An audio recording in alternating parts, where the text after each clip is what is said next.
नमस्कार, आप देख रहे हैं महाकाल टुडे और मैं हूं आपके साथ हर्षिता तोमर। आइए नजर डालते हैं आज की मुख्य खबरों पर।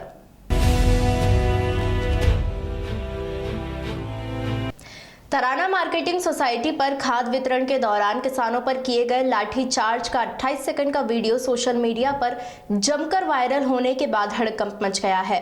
अधिकारी गलती छुपाने के लिए अलग अलग बयान दे रहे हैं, तो वहीं राजनेता एक दूसरे पर तंज कस रहे हैं। उज्जैन जिले की तराना तहसील में कृषि उपज मंडी में मार्केटिंग सोसाइटी से खाद लूटने के मामले में पुलिस द्वारा किसानों पर लाठीचार्ज करने का वीडियो सामने आने से हड़कंप मच गया है। 28 सेकंड का वायरल वीडियो 4 से 5 दिन पुराना बताया जा रहा है, जिसको लेकर एसपी ने कहा स्थिति अनियंत्रित होने की वजह से ऐसा हुआ है। वहीं दूसरी ओर क्षेत्रीय एसडीएम एकता जायसवाल ने कहा कि वीडियो सही, लेकिन लाठियां नहीं चलाई गई हैं। कुछ अनाधिकृत लोग गोडाउन में घुस गए थे, जिन्हें पुलिस ने वहां से निकाला है। तराना की कांग्रेस विधायक महेश परमार ने इस वीडियो की पुष्टि की और चैलेंज दिया प्रशासनिक अमले को कि वीडियो की सत्यता का, लेकिन जिला कलेक्टर आशीष सिंह ने वीडियो का खंडन भी किया और मीडिया के सामने भी यह कहा कि किसान भाई से अपील है, पैनिक ना हो। जिले में खाद की आपूर्ति पूर्ण रूप से की जा रही है, किसान को जितनी खाद की जरूरत है वह उतनी ही लेवें। वहीं उज्जैन पहुंचे भाजपा के प्रदेश अध्यक्ष वीडी शर्मा ने कहा कि भारतीय जनता पार्टी ऐसी किसी भी समस्या का समाधान निकालने में संवेदनशील है।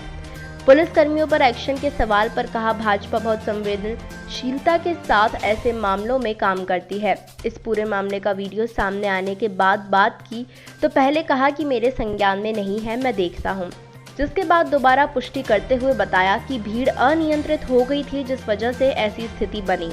मैं जांच के बाद इससे आगे कुछ बता पाऊंगा। अभी तक कोई कार्यवाही नहीं की क्योंकि मामला अब संज्ञान में आया है।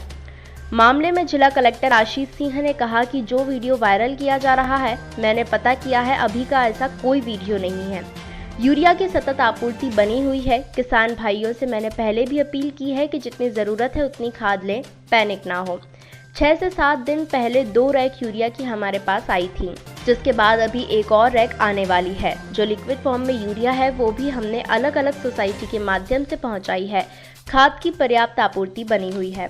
जो वायरल किया जा रहा है, अभी विगत दिनों में आजकल परसों में मैंने पता किया इस प्रकार की कोई घटना घटित होने नहीं पाई गई है। ये ज़रूर है कि यूरिया की सतत आपूर्ति बनी हुई है और सभी किसान भाइयों से मैंने पहले भी अपील करी है कि यूरिया की सतत आपूर्ति आगे भी बनी रहेगी। कृपया जितनी आवश्यकता है उतनी ही लें, कहीं कोई पैनिक की आवश्यकता नहीं है। 2 रैक अभी हमारी 6-7 दिन पहले आई थी और 1 रैक और हमारी 1-2 दिन में प्राप्त होने वाली है। जो लिक्विड फॉर्म में यूरिया है वो भी हमने ढेर सारी मात्रा में अलग अलग सोसाइटीज़ पे पहुंचाई हुई है। किसान भाई उसका भी प्रयोग कर सकते हैं। आगे भी हम लोग यूरिया की सतत आपूर्ति सुनिश्चित करते रहें। वहीं उज्जैन पुलिस अधीक्षक सत्येंद्र कुमार शुक्ल के मुताबिक जिस समय खाद आई थी उस समय लाइन से हटकर कुछ लोग खाद लेने के लिए प्रयास कर रहे थे। 1 मिनट में सब सामान्य हो गया था।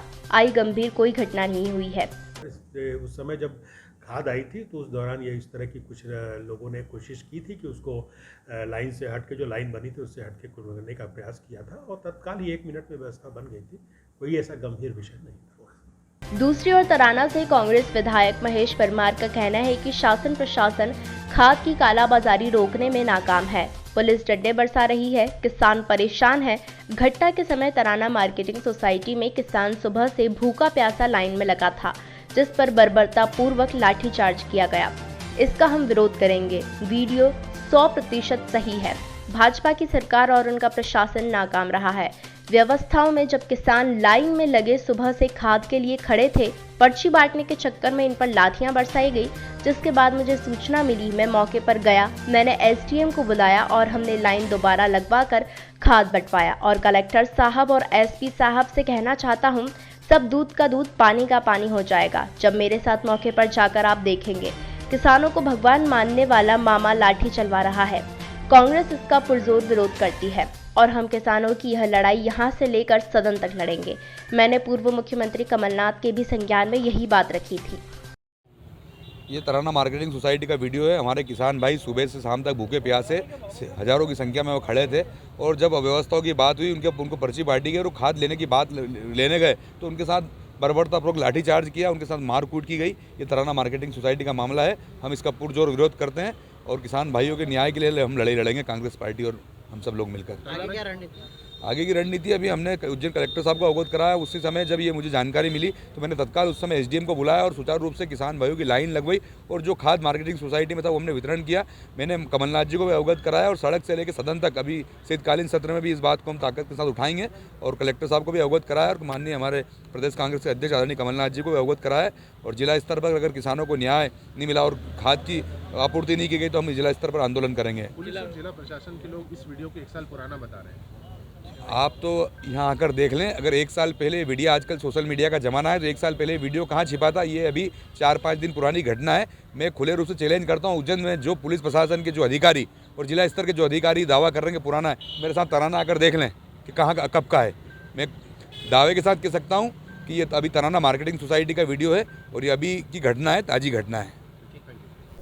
उज्जैन में सूदखोरी को लेकर पुलिस विभाग द्वारा अभियान शुरू किया गया है, जिसके तहत अब तक 3 मामले दर्ज किए जा चुके हैं। मध्य प्रदेश के भोपाल में सूदखोरी से एक ही परिवार के 5 सदस्यों की मौत के मामले के बाद प्रदेश में सूदखोरी के मामलों में पुलिस ने सख्ती दिखाना शुरू कर दी है। उज्जैन पुलिस ने भी सूदखोरी की घटनाओं का जिले भर में अभियान शुरू कर दिया है। पुलिस अधीक्षक सत्येंद्र कुमार शुक्ल ने बताया कि सूदखोरी से जुड़े मामलों में जांच के बाद कार्यवाही करने के निर्देश सभी थाना प्रभारियों को दिए गए हैं और अभियान के तहत 3 मामले अभी दर्ज किए गए हैं। इसी तरह एक मामला फाजलपुरा के परिवार का भी सामने आया है। उक्त परिवार मंत्री से भी मिला था। मामले में चिमनगंज थाना पुलिस को निर्देशित किया गया है।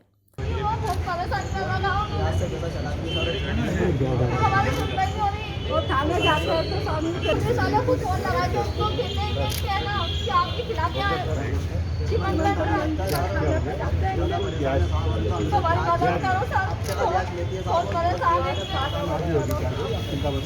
आप एक काम करो, मैं ऑफिस आ रहा हूँ।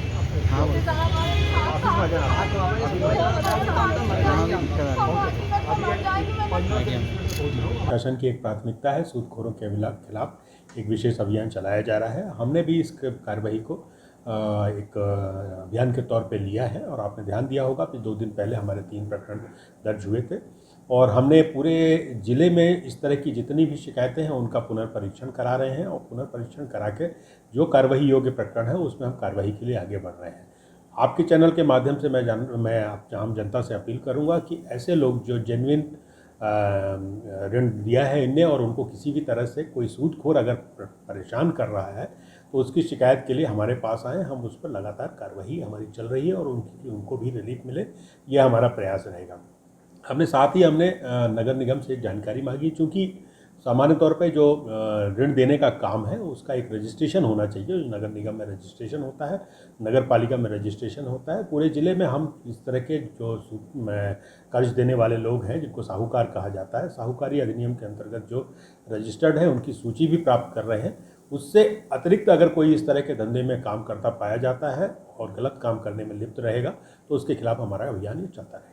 हमने ना सिमरन जॉब से इतने पैसे लिए थे 1,76,000 और उसके हम इतने दे चुके हैं 5 लाख। अब है ना हम क्या नाम से हमारा निकाल करवाओ। क्या किस तरह के परेशान करते हैं वो हमारे को घर में ले जाके 3-3 दिन तक बंद रखती सर। वो मारपीट करती है। कहाँ रहती है ये यहाँ पर फाजलपुर 3 नंबर गली में रहती हैं। कितने पैसे दे चुके आप? हम उनको ऐसे तो 5 लाख रुपए तो दे चुके हैं सर।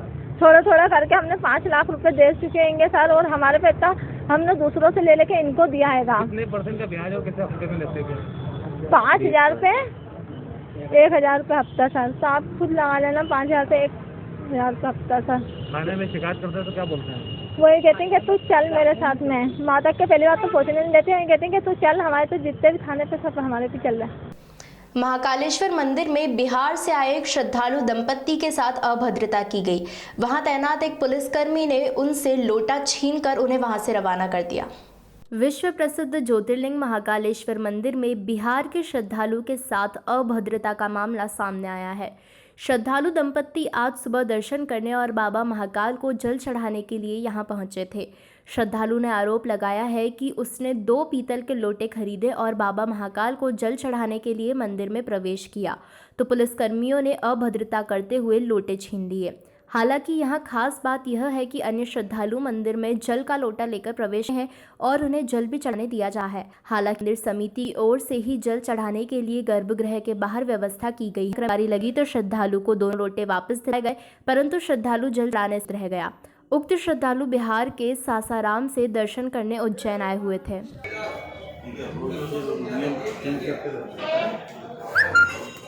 उनको बात तो बताओ, ये बने जो खबर है।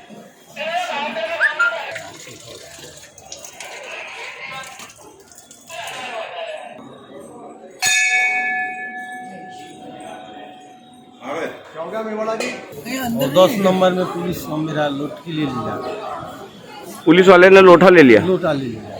काय का था वो? पीतल का था। कितने लोटे लिए? 2 लोटे। कितने के खरीद के लाए थे आप? 250-250 रुपया का था, 500 रुपया का। तराना तहसील में खाद लेने आए किसानों पर हुए लाठीचार्ज के मामले में उच्च शिक्षा मंत्री डॉक्टर मोहन यादव ने बयान देते हुए कहा कि किसानों पर किसी भी तरह का अन्याय या लाठीचार्ज करना मैं गलत मानता हूं। उज्जैन के तराना तहसील का एक वीडियो सोशल मीडिया पर बहुत वायरल हो रहा था। वीडियो के मुताबिक खाद लेने आए किसानों पर पुलिस द्वारा लाठीचार्ज किया जा रहा था। मामले को लेकर क्षेत्र के कांग्रेस विधायक महेश परमार ने घटना की कड़ी निंदा की थी। इसी विषय को लेकर उच्च शिक्षा मंत्री डॉक्टर मोहन यादव से सवाल किया गया तो उन्होंने जवाब देते हुए कहा कि किसानों के साथ किसी भी तरह का अन्याय करना और लाठीचार्ज करना मैं अच्छा नहीं मानता, यह गलत है। किसान हमारे देश के अन्नदाता हैं, उनकी परेशानियों को हम नज़रअंदाज नहीं कर सकते हैं। प्रदेश के मुख्यमंत्री शिवराज सिंह चौहान भी किसान परिवार से हैं और मैं भी किसानों की खाद की मांग जायज़ मानता हूं और उसे गंभीरता वितरण किया जाना चाहिए। मैं मान के चलता हूं कि खाद के मामले में कहीं कालाबाजारी होगी तो मैं उसके बारे में बात करूं। मैंने कलेक्टर से बात भी की है कि जो इजीली सबको उपलब्ध हो वो प्रबंधन हमको करना है और खाद के लिए कहीं कोई कष्ट नहीं है, खाली प्रबंधन का सवाल है। तो जो सोसाइटी के मेंबर है उनको सबको मिल रहा है, लेकिन इसमें दिक्कत है कि यही है कि जो सोसाइटी के मेंबर नहीं है वो खुले मार्केट से चाहते हैं। तो हमने सबने देखा खाद का दुरुपयोग लोग बहुत करते हैं, इसलिए वो जो सब्सिडी वाला बीज का नुकसान सरकार को बड़ा पड़ता है। जैसे DAP आमतौर पर 2800 रुपये के आसपास सरकार को उसका पैसा देना पड़ता है, तो हम 1200 रुपये में देना आता 4000 में है। तो एक तरह से इतना बड़ा अमाउंट जब बीच में मिलता है तो वो सोसाइटी के माध्यम से मिले, किसानों को अपने खाते के अंदर मिले, यूरिया मिले, ये प्रबंधन करने के लिए मैंने बोला और मुझे संतोष है कि इस दिशा में वापस कार्रवाई की। चरस तस्करी और मोबाइल जेल में लेकर प्रवेश करने वाले प्रहरियों पर हुआ मुकदमा दर्ज। उज्जैन की सेंट्रल जेल भैरवगढ़ में प्रहरी के द्वारा मुंह में चरस रखकर जेल में प्रवेश करने और इससे पहले दूसरे प्रहरी द्वारा मोबाइल सहित जेल में जाने के मामले में जेल अधीक्षक द्वारा प्रहरियों पर विभागीय कार्यवाही के बाद प्रहरियों के खिलाफ पुलिस कार्यवाही के लिए भैरवगढ़ थाने में लिखित पत्र भेजा है। मामले में पुलिस ने प्रकरण दर्ज कर लिया है। भैरवगढ़ थाना पुलिस ने चरस लेकर जेल में जाने वाले प्रहरी पर NDPS के तहत कार्यवाही की गई है। वहीं अब प्रहरी को गिरफ्तार करने की भी तैयारी चल रही है। पुलिस टीम जल्द आरोपियों को गिरफ्तार कर मामले से जुड़े लोगों पर भी शिकंजा कसेगी। ये जो प्रकरण है ये मीडिया के माध्यम से मेरे संज्ञान में भी आया है और कल भी जो जेल अधीक्षक है उनकी तरफ से एक पत्र हमें शाम को प्राप्त हुआ है जिसमें उनके 2 कर्मचारी 2 जेल प्रहरी हैं उनके द्वारा जेल परिसर के अंदर चरस ले जाने का मामला सामने आया है। जानकारी जैसे प्राप्त हुई उस पर हम कार्रवाई कर रहे हैं। तीसरा एक प्रकरण मोबाइल से संबंधित है, उस पर भी हम कार्रवाई कर रहे हैं। जो NDPS एक्ट के जो प्रावधान है उनके अनुरूप उनके खिलाफ कार्रवाई की जाएगी। क्या आरोपियों की गिरफ्तारी हो चुकी है? नहीं, अभी नहीं, क्योंकि मैंने कहा आपको कि कल जो कि वो प्रकरण आया है, क्योंकि ये पुलिस की सीजन ना होकर जेल अथॉरिटीज़ के द्वारा ये कार्रवाई की गई है, तो उसमें विधिक क्या प्रक्रिया हो सकती है उसका हमने परीक्षण करा लिया है और प्रकरण दर्ज हो रहा है और फिर इसके बाद हमारी पूरी प्रक्रिया NDPS के एक्ट के प्रावधानों के अनुरूप। विश्व प्रसिद्ध ज्योतिर्लिंग बाबा महाकालेश्वर की भस्म आरती आज तड़के 4 बजे की गई। बाबा महाकालेश्वर को बाबा हरिओम का जल चढ़ाकर भस्मीभूत किया गया। श्रद्धालु दर्शन के लिए ललाहित दिखाई दिए, साथ ही महाकाल मंदिर परिसर बाबा महाकाल के जयकारों से गूंज उठा। रोज सुबह होने वाली बाबा महाकाल की भस्म आरती में आज तड़के बाबा महाकाल को भस्मीभूत किया गया। भस्म आरती के दौरान पूरे मंदिर परिसर में बाबा के जयकारे गूंजते रहे। 12 ज्योतिर्लिंगों में से एक विश्व प्रसिद्ध राजाधिराज बाबा महाकाल के दरबार में आज तड़के 4 बजे बाबा की भस्म आरती की गई। भस्म आरती के पूर्व बाबा महाकाल को हरिओम का जल चढ़ाया गया। हरिओम का जल चढ़ाने के पश्चात राजाधिराज बाबा महाकाल को भस्म अर्पण की गई।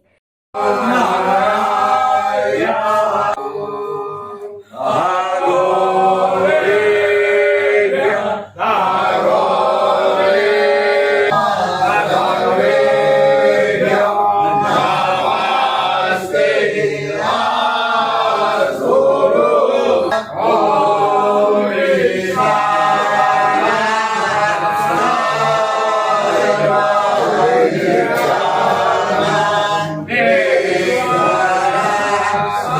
भस्म अर्पण करने के बाद राजा के रूप में बाबा महाकाल का श्रृंगार किया गया। तत्पश्चात ढोल नगाड़ों की थाप के साथ महाकाल की भस्म आरती प्रारंभ की गई। भस्म आरती में अपने राजा के दर्शन पाकर भक्तों ने राजा महाकाल के जय घोष लगाए। राजाधिराज बाबा महाकाल की झलकाने के भक्त बड़े ही बेताब थे। आज आरती महेश पुजारी द्वारा की गई।